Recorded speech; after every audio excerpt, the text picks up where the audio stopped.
mountains, where Tanjiro Kamado, a kind-hearted young boy, lives with his family. The warm glow of the fire in their small home contrasts with the icy world outside. Tanjiro is the eldest son, and he takes on the responsibility of supporting his mother and younger siblings after his father's passing. As he prepares to leave for the town below, his younger siblings cling to him, begging him to stay. His mother, Ki, gently scolds them but smiles, her love evident in her eyes. Tanjiro reassures them, patting their heads, promising to bring back something sweet. His voice carries a warmth that makes them giggle. He picks up the basket of charcoal, his family's livelihood, and steps into the harsh cold. The journey down the mountain is difficult, but Tanjiro is strong.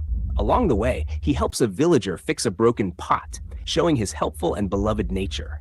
When he reaches the town, people greet him warmly. They trust him and even joke about his keen sense of smell, which can detect even the faintest traces of trouble. The atmosphere in the town is lively yet simple. People are living their everyday lives, oblivious to the lurking horrors in the world beyond.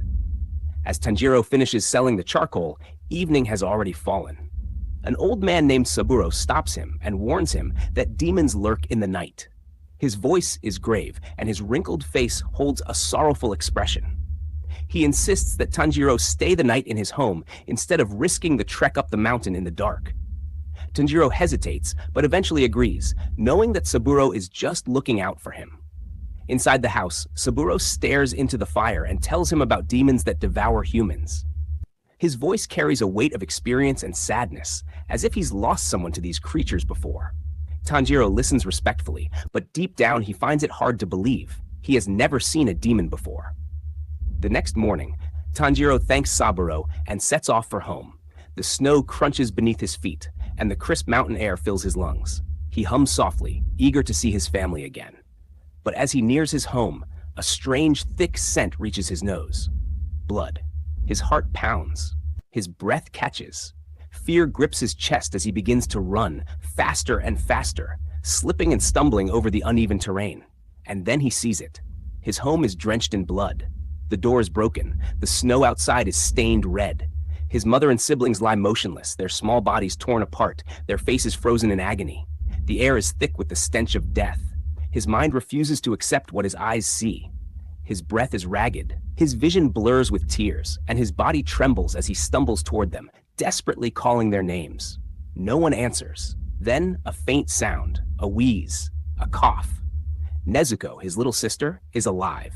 Barely. Her body is cold, her breathing weak, but she's still there.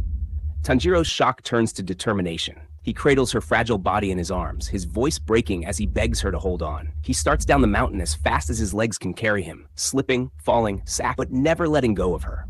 The storm howls around him, as if mourning alongside him.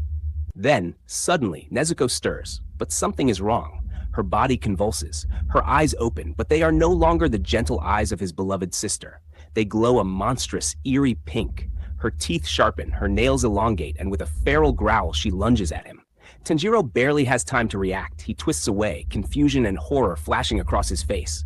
"Nezuko, it's me!" he cries, trying to reach the sister he knows.